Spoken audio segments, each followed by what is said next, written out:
Hi, my name is Cassidy McCormick, and I'm a secondary mathematics major here at Athens State University. Welcome to my presentation of the 2014 Horizon Report and its technology predictions.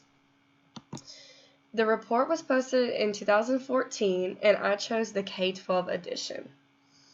The report breaks its technology predictions down into three main categories of its shortlist timeline, and those categories are the 1 year or less category, the 2 to 3 years, and the 4 to 5 years.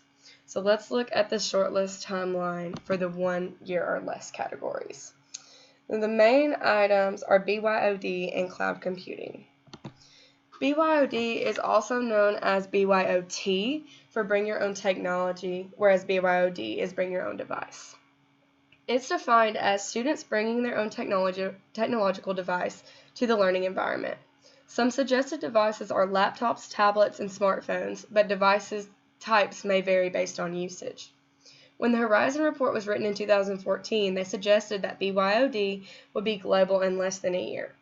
The Horizon Report also suggested that the technology would support an on-the-go mentality, making work and learning more efficient, and improve one-to-one computing, making learning easier and more personalized. BYOD has endless uses in the K-12 classroom setting. However, I'm a math major, and I love BYOD because it opens so many possibilities for creativity in a math class. Two of the main ones that stick out would be inquiry-based learning projects, where students could use their own devices to research a topic and investigate things, and they could also create presentations on those devices. Another great resource for BYOD is called Quiz-Is. It's where your devices can all get connected and you can play a game where the scoring is projected at the front of the classroom. The other technology that the Horizon Report predicted would come out in less than a year is cloud computing. Cloud computing is referred to as an expandable on-demand service and tools that are served to the user via the internet from specialized data centers and consume almost no local processing or storage resources. And since I did not understand that definition, I broke it down into layman's terms, which are technology tools which perform tasks in an online setting.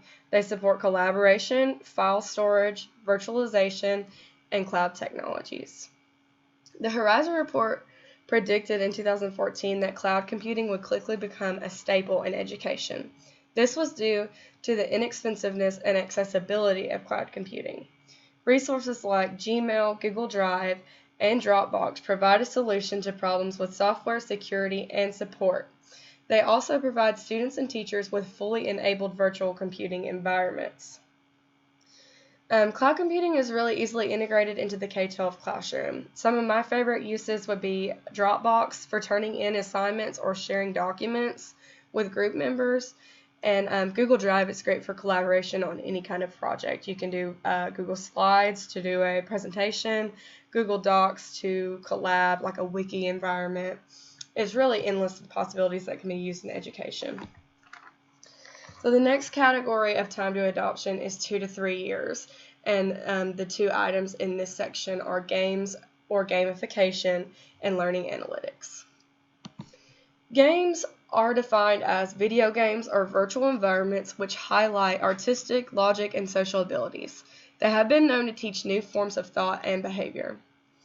Whereas gamification is known as the integration of gaming elements into a non-game situation for training or motivational purposes. In 2014, the Horizon Report predicted that as Generation Y, which is a mainly digital native generation, advances into the K-12 classrooms, gamification will become an integral part of education. Gamification also promotes active engagement and has been proven to help students with disabilities improve hand-eye coordination, short-term memory, and problem-solving skills. This technology will also have many uses in the K-12 environment, but a great way to integrate games into a math classroom is a resource called Cool Math for Kids, which it's an online gaming website, and it has several games that promote mathematics skills, problem-solving skills, logic, and many more things. The other technology that was predicted to be adopted within 2 to 3 years is learning analytics.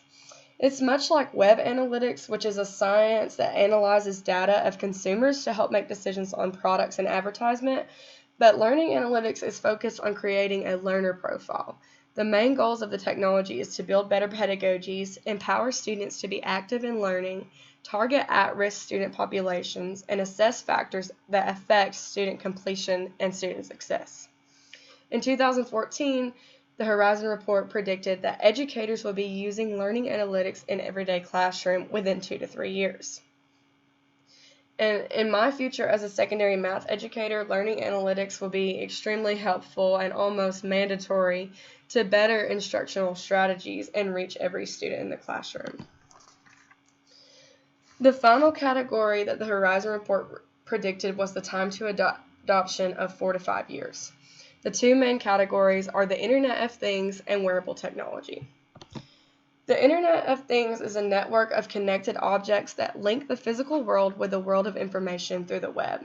The Horizon Report predicted that the Internet of Things is the next step in the evolution of smart objects, or objects that integrate a physical appearance with digital information about it.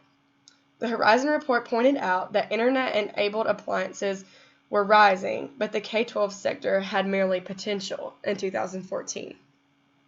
Now in a math classroom, smart objects are more foreseeable.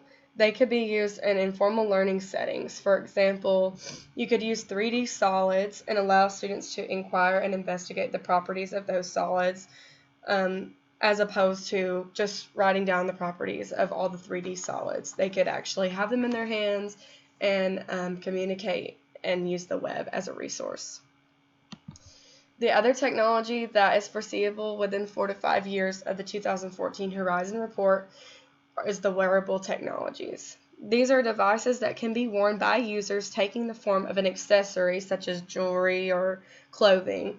And these technologies conveniently integrate tools that track sleep, movement, location, and social media. Although this technology was not new in 2014, it had not been thought of in the education sector. However, the Horizon Report predicted that wearable technologies would improve field trips and field work by capturing photos and providing access to instant messaging platforms.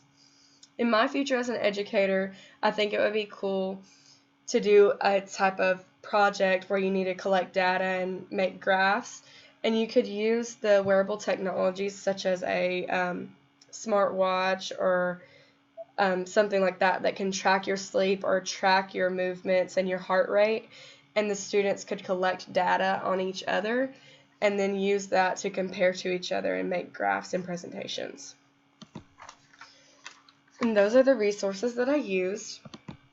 This concludes my presentation of the shortlist timeline of technologies predicted in the 2014 Horizon Report of the K-12 edition.